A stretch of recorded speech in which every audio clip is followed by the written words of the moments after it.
Hello beautiful soul! Welcome back to my channel. This is Mei Chang Ami from Japan, Kabayan Aquarius. This reading is for you. Tao na nakakonect kay Aquarius, hindi ko na-explain na lagi naman natin itong ginagawa. Anong nararamdaman mo kay Aquarius? Anong intensyon at action mo kay Aquarius? Tao na nakakonect kay Aquarius. Aquarius, anong nararamdaman mo sa tao na to? What is the blind spots ng koneksyong ito? Anong energy ni Aquarius? This is December 2024. Universe, ano po ma-advise nyo kay Aquarius? At ano po ang overall energy ni Aquarius this December 2024? Tao na nakakonect kay Aquarius, anong nararamdaman mo kay Aquarius? Tao na nakakonect kay Aquarius, anong nararamdaman mo kay Aquarius? The Tower. Ba? Medyo hindi na pala kayo okay nito. Tao na nakakonect kay Aquarius, anong nararamdaman mo kay Aquarius? Ay, dali lang, dali. Anong nararamdaman mo kay Aquarius?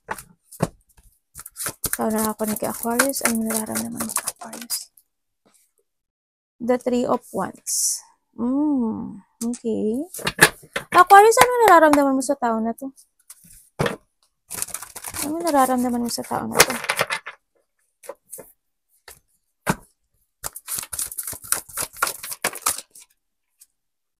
The Star. Tingnan natin, ha? The Ten of Blade. Bakit Three of Wands? Ang nararamdaman mo kay Aquarius. Tao na ako ni kay Aquarius. Bakit Three of Wands? Ano yan?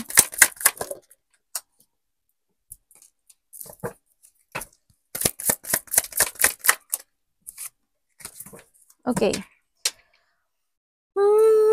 Okay, nararamdaman ng tao mo, Aquarius, sabi niya dito is masyado siyang naging patient, no? Sa'yo. O sa relasyon na to, no? Sa nakita ko dito. Andito yung pagkakaroon ng patient in this relationship. Hanggang sa naramdaman na lang niya na parang there's something wrong in this relationship, no? And then, marang ikaw is umalis o siya ang umalis, ano? Sa nakita ko dito. Hindi yung sitwasyon na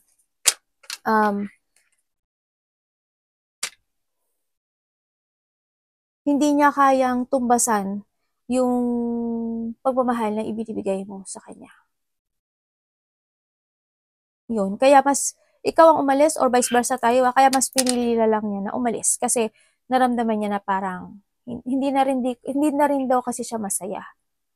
Ganon sa nakita ko sa kanya. Kaya mas pinili niya yung direction niya this time. Parang there's something missing na nangyari.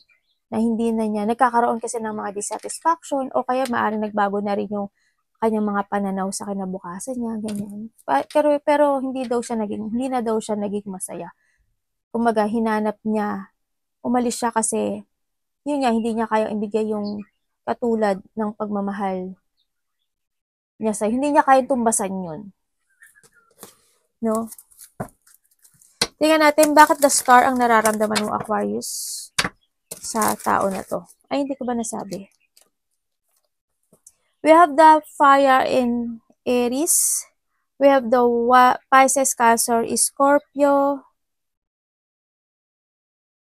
We have the water in Pisces. And we have the fire in, Sagittarius. And also, we have the, Pisces, Cancer, Scorpio. And we have the Ten of Blade pala. Aquarius, Gemini, in Libra. Also, this is ganun, Blade. Tingnan natin. Bakit the Star? Bakit the Star ang nararamdaman mo sa kanya, Aquarius? Bakit the Star ang nararamdaman mo?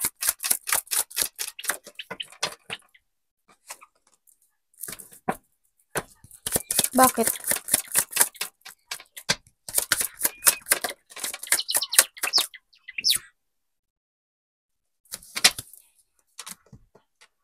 Okay, nararamdaman mo sa kanya, ang laki ng pinagbago niya. Ang laki ng pinagbago niya.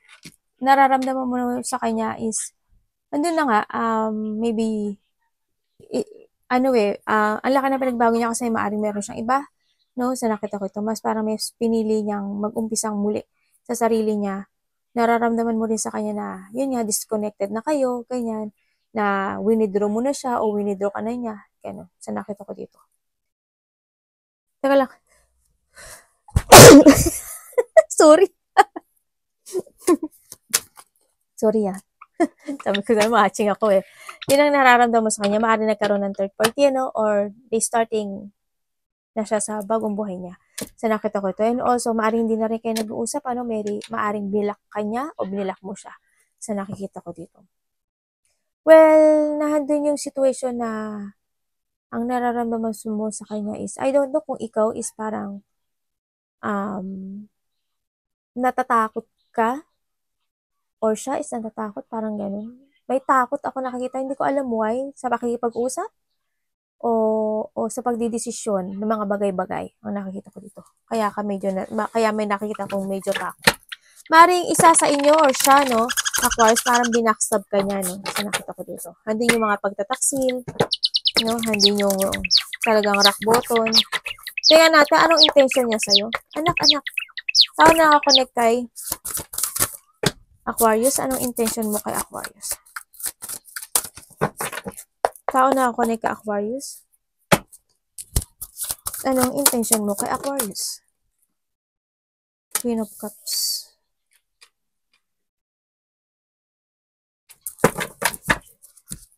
Tao nakakonect kay Aquarius?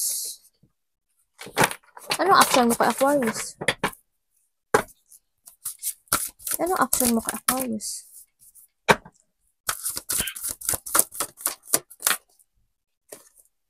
It's the Ace of Plate.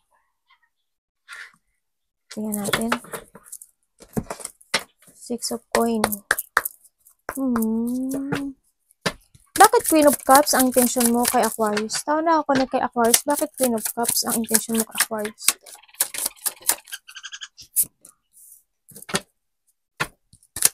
Ano yan?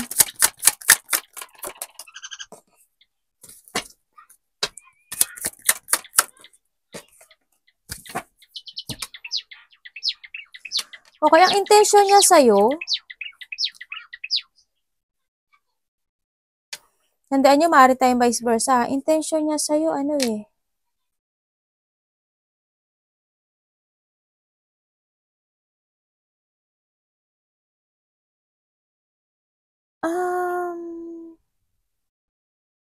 I don't know why, pero nandito kasi yung confident nitong tao na to, no, Aquarius, sa nakikita ko dito na parang ang confident ko na nakikita sa kanya, parang, or vice versa tayo, parang handin yung alam niya sa sarili niya na gusto mo siyang habulin or hinahabol mo siya. Or vice versa tayo.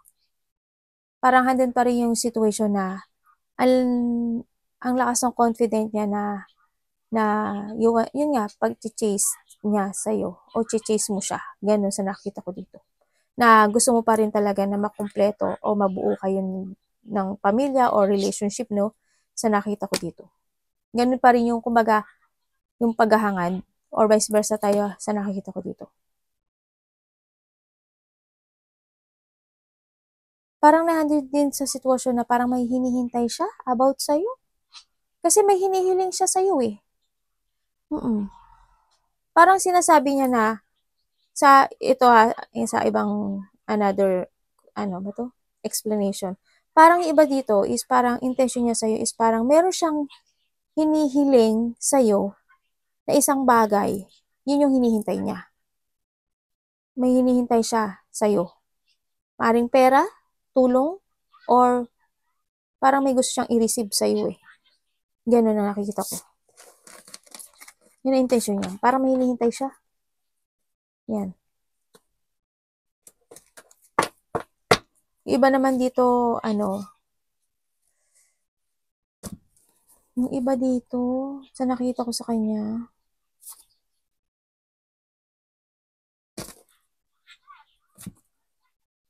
para nagkakaroon siya ng isang situation na meron siyang ina-analyze, may ina-analyze siya dito. O meron siyang ginagawang progress sa isang bagay na gusto niyang makuha. Ganun ang nakikita ko. Hindi ko alam kung bakit pera? May hinihingi ba siya sa'yo? Tulong? Hindi ko alam yun ang nakita ko No? Tingnan natin ang action niya is the Ace of Blades.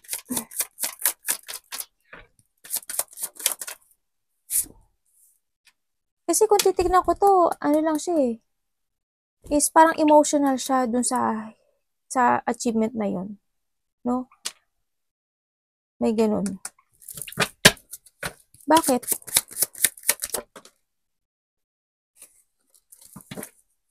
Ano yan?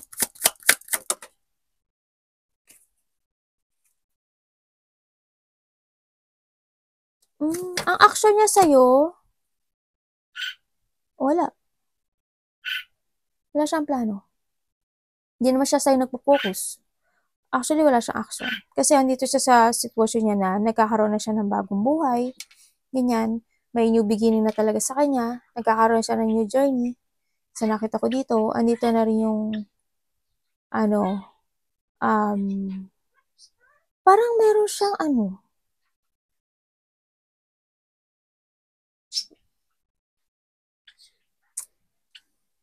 action niya sa'yo. Pero wala siyang action Ang hindi ko lang maintindihan sa kanya, bakit? Nagkaroon ba ng betrayal? Pero, kasi gusto kanya rin makausap. Gusto kanyang makausap din, at the other hand, sabi kanina, parang gusto kanyang makausap kasi, ang nakikita ko sa kanya, gusto kanya kumausap pero nalilito siya. May problema ata to sa pera? Parang may problema sa pera. Sa tingin ko, kaya pala kanina parang sabi ko parang may gusto siyang hingin sa'yo dito. Or nagkakausap kayo, gusto kanya kausapin, maaring gusto kanya kausapin related ang money. Sa nakita ko dito. Parang merong pagpipilit ako nakikita sa part na to, no? Alam mo, sa nakikita ko dito, Aquarius, tong tao na to, bastos. Bastos siyang magsalita. Parang hindi ko alam ba, parang, parang may pagkabastos. Parang bullying nga yung nakikita kong energy sa kanya. Hindi ko alam kung anong bisyo niya, pero may nakita akong bisyo. Pambababae, pagsusugal, kung ano man yan. O bisyo niyang mandaya talaga, o ano man yan, no? O magsinungaling. Parang siya, aggressive person. Or vice versa tayo, Tingnan natin. Ano po, napupuna naman ako. Ayan. Sorry yung mic ko, nahahata ko. Itong anak ko. Tingnan natin ang mayroon pa pala. Diyos may yung marimar.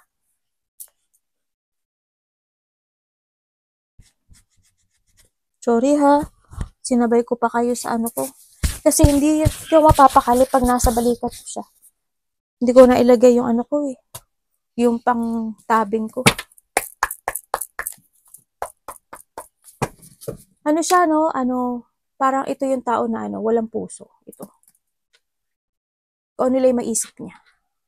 So, hindi ko nakikita yung puso niya. Atin nakatago. Pero hindi ko talaga nakita yun. Parang mas more siyang focus nga sa sarili niya, mas more siyang focus sa new beginning niya, sa ginagawa niya, ganyan. Tingnan natin. Ano ang blind? Baka vice versa, blind spot na connection ito. Anong blind spot na connection ito? Para ikaw ito or siya? The High Priestess and the Sun. Universe, ano po ang energy ni Aquarius? Anong energy ni Aquarius? Anong energy ni Aquarius?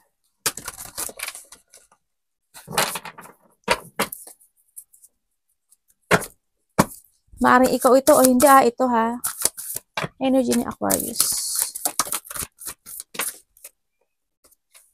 Oops, the Magician.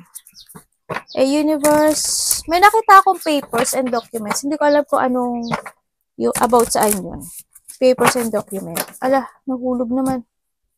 Sa laki kasi ng card ko. Alam mo, ang laki-laki nito, oh. Ganyan siya, di ba? Oh, di ba natatakpan yung kamay ko? Napakalaki. Pero I love this card. Alalab na love ko to. Kaya sobra ko siyang hinanap. Hinanap ko talaga siya ng malupitan. Kasi I love this card. Love ko naman yung lahat ng card ko. Baka magtampo yung love ko mga card ko. Tingnan natin ang advice ni Universe sa'yo. The Tower. Looks good. Universe, ano po ang... Kailangan mo daw dito ng ano. Tama, positive motion. Overall energy ni Aquarius. Overall energy po ni Aquarius. Please show me. Universe, ano po ang overall energy ni Aquarius? Thank you. Is the Three of Coin. Thank you. Bakit the High Priestess and the Sun? Itong blind spot. Thank you. Okay. Itong tao na to, sa nakikita ko dito, andito pa rin siya sa sitwasyon niya na, alam mo yung magulo yung isip. No? Marami siyang iniisip. Every night. Ganyan. Maaring nananaginip din siya. Tsaka also, sa nakita ko sa tao na to, masaya siya. Sa umaga, pinapakita niya na masigla siya, pero sa gabi, malungkot siya. No? Sa nakikita ko dito. They feel lonely. Andito rin yung mga sitwasyon na meron siya mga bagay o they still holding sa isang bagay dito na hindi niya pa kayang bitiwan sa ngayon. Kasi medyo magulo pa yung isip niya. No? Sa nakikita ko dito. Kumbaga, dito pa yung mga nagkakaroon siya ng choices sa buhay niya if ever na kailangan na niya bang mag-start ang new beginning sa buhay niya, ganyan. Sa nakita ko dito. Ganun yung itong tao na to. Magulo yung isip niya Marami siyang dinidaydreaming, fantasizing, or meron siyang mga choices, nagkakaroon na talaga siya ng ini-illusion o nagkakaroon na siya ng mga choices in life. Kung siguro din siguro yung pag-iisip na paano siya magta-transform or paano siya magsisimulang muli sa nakita ko dito. No, kung sino man ito. May tao dito na sakim. May tao na sinungaling. May tao na may lihim. No, may tinatago. Alam mo, Aquarius, iba sa inyo, or vice versa to, parang iba sa inyo, parang may mga sikreto kayo. No, sa nakita ko to, parang masikreto kayo, or meron lang kayong talagang itinatago sa buhay niyo.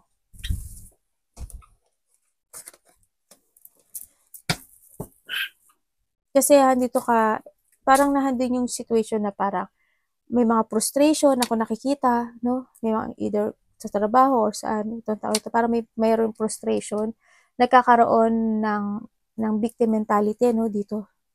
Kaya parang handito siya sa sitwasyon na magulo yung isip niya kung paano siya mag-uumpisang muli or transformation na nangyari, kung paano gagawin yun. No, sa nakita ko dito. Parang pinag-iisipan niya pa yung part na yun, pero naguguluhan siya at hindi niya alam paano. Yun. Nagkakaroon kasi itong taon dito ng negative thought, ganyan. Parang nahandin pa rin yung sitwasyon na may parte ng buhay niya na natatrap siya, na-stuck siya, ganyan. So, nakita ko dito. Nagkakaroon ng restricted sa iba, ganyan. Nagkakaroon siya ng, nagkakaroon siya ng, I don't know kung why, parang helplessness yung nangyayari sa kanya. This time dito, no? Ganun. Tingnan natin. Parang may nakita akong nagpapa-hospital. May nagpapa-hospital ba? O may mako-confine or may mapaparalyze o nakaraan na. Bakit magician ang energy mo? Ano yan? Tapos na to?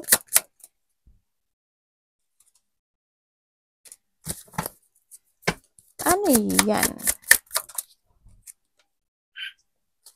Okay. The Nine of Cups. Okay, nandito kasi sitwasyon mo na ang energy mo ngayon is parang may gagawin ka, parang marami kang gagawin, no? Marami kang gagawin na isang bagay, maybe a creation, maaring na medyo ano parang nahihirapan ka ata, medyo nakakita ko na nagwo-worried ka sa mga gagawin mo this time. May mga pag-worried, pag-aalala, or frustration, or depression, stress man yan, no? O kaya naman may mga bagay talaga ako nakikita dito na na you are manifesting sa isang bagay para parang gusto mo nang lumabas sa isang situation na nahihirapan ka sa nakikita ko dito. Ganun. Tsaka nakikita ko dito rin na ang energy mo kasi is parang may gagawin mo ang lahat. Parang may mga gagawin ka Gagawin mo ang lahat, makuha mo lang yung mga kahilingan mo sa buhay mo. Makuha mo lang yung mga pinapangarap mo sa buhay mo. Mahirap man ito o hindi, gagawin mo ang lahat doon sa sitwasyon na yun, no? Sa nakita ko dito. I don't know why, bakit parang may pain ka. May pain kang nararamdaman. Kasi you are manifesting a new beginning in your life, pero it's good naman kung nakikita ko dito, no? Is mag-start, kailangan mo kasi mag-focus You need to focus and take it action sa iyong mga manifestation kasi hindi naman kusang babaksak lang yan pag hindi ka nag-action. It's time to create yourself again. Sa nakita ko dito, kung alam mo yung isang bagay is hindi mag-work sa'yo, mag-escape ka na doon.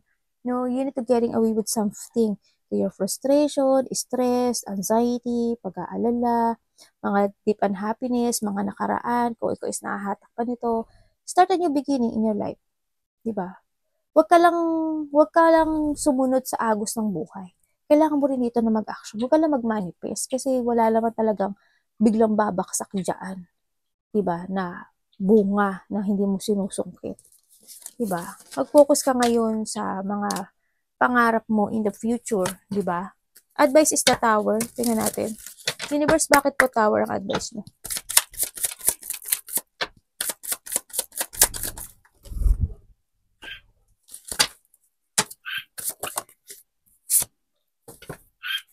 Dali lang anak, ito na last na to. Okay. Ang advice niya sa'yo is kailangan mo daw mag-focus ngayon sa sarili mo. This is a time to level up yourself, no? Sinasabi rin dito na kalimutan mo na o abandonahin mo na yung sitwasyon na mga nangyayari in the past or in this time, no? Sa nakita ko na nahihirapan ka, huwag mo daw gawing tanga yung sarili mo. No, huwag ka nang magpakatanga or huwag kang maging tanga, no? Sa nakita ko dito. And then, kumaga, umiwas ka rin sa mga tao na they try to pull you down dito sa nakikita ko dito. And also, huwag kang malito, no? Mas more mong mahalin yung sarili mo. Andito rin yung mahalin mo ngayon yung mga nasa paligid mo, like your family, sa nakita ko dito, di ba? Yun ang mahalin mo, yun ang pahalagahan mo yung meron ka sa ngayon. You need to abandon in the past or yung situation mo na nakapagpapahatak tayo para gumuho ka sa sitwasyon mo o sa mga pangarap mo. No, sinasabi dito, mas mahalin mo ngayon yung mga tao na nagpapahalaga sa'yo. No, huwag ka magpakatanga, ganyan. Huwag kang nang gumawa ng mali o huwag ka nang tumambog sa isang maling sitwasyon. Sinasabi dito, kailangan mo abandonahin yung isang bagay na pwedeng makasira sa'yo. No, alisan mo. Kumbaga, you are the authority of your life, no? Alam mo ang tama at mali na sinasabi dito. And kailangan mo dito ng clear mind to level up yung mga balak mo ngayon this time, no? Sa nakikita ko dito. Yun. Pagpapasya dito. And you are the leader of your journey. dito, no? Mag-focus ka ngayon sa trabaho mo, sa pera mo, sa family mo, yung mga tao na alam mong i-value ka, yung mga tao na hindi ka gagawing tanga, yung mga tao na hindi ka ipapahamak, yung mga tao na kasi the tower, 'di ba? Ibig sabihin, nangyayari yung tower kasi hindi yun basta-basta. Nangyayari yun dahil kay universe. Kasi nakikita niya yung hindi natin nakikita. Kaya, di ba, minsan may pumapasok sa intuition natin, di ba? Na ganito, gawin mo, ganyan, gawin mo. Kasi tinutulungan niya tayo.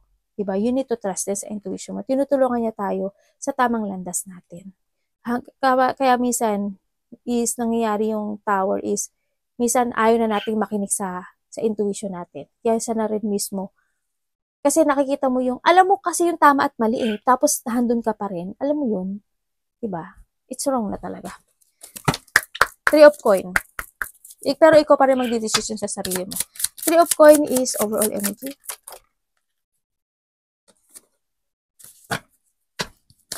Ano yan? Very good. Okay, the sun. Uy, very good. The world. Uy, okay. Okay, ibig sabihin yung iba sa inyo is baka may mga gagawin na kayo, no? May mga lakad na kayo, ganyan. May mga kakausapin na kayo, ganyan. Mga, may mga sitwasyon na makakaramdam ka ng freedom or saya this time. Sa nakita ko, maaaring may mga travel activity na gagawin by 3 days, 2 to 3 days, weeks man yan, days man yan, hours man yan, nakaraan man yan, o mangyayari pa lang, no? Sa nakikita ko dito, may mga celebration, happiness celebration, may pumunta ka bang wedding o birthday, ganyan. May mga travel ba, maaaring ibang bansa or dyan lang sa tabi-tabi, sa nakita ko dito. May mga kakausapin ka ata o may mga collab or partnership or nandito kasi yung community rin sa iba. Sa iba is community. Sa iba is may gagawin ka daw na isang bagay na effort na ikasasaya mo o ikasisiya mo, ganyan. Na masaya ka, ganyan. Kasi ang nakita ko dito is, nirelease mo na yung sarili mo sa isang bagay na na toxic, ganyan, no? Kumbaga, andito na rin yung pagbabawi ng iyong energy, yung iyong power, no? Unti-unti nang bumabalik yung power mo, na andito na yung independent, actually, and you're controlling now yourself and your happiness and kung sino yung mga kakausapin mo this time at ikako-collaborate mo, no? Nandito ka na nandito ka na sa happiness, no? Nandito ka na sa happiness and may mga sitwasyon na talaga na nagtapos sa'yo or magtatapos na sa iba, no? Sa nakita ko. Sa iba, wag kayo maghintay. Kumilos kayo, no? Yun. It's good na kasi independent na yung nakikita ko sa'yo. Umalis, nawala na nakawala ka na sa sitwasyon na toxic sa nakita ko dito. Yan. May collaboration na may partnership. May mga dealing ako nakikita dito. Meron ka daw isang bibigyan ng effort. Hindi ko alam kung this is a community effort or hindi ko alam, parang may community ako nakikita. May mga coordination kasi ako nakikita. Maybe also sa iba is a recognition, no? Sa nakita ko dito. Happiness and freedom and also, yan, maaari may mga mag-o-open na sa'yo o ikaw mag-o-open ka sa ibang tao, ganyan. Nagkakaroon na sa'yo ng enlightenment this time, ng kaliwanagan, no? Sa iyong destination. Arigato namaste, God bless.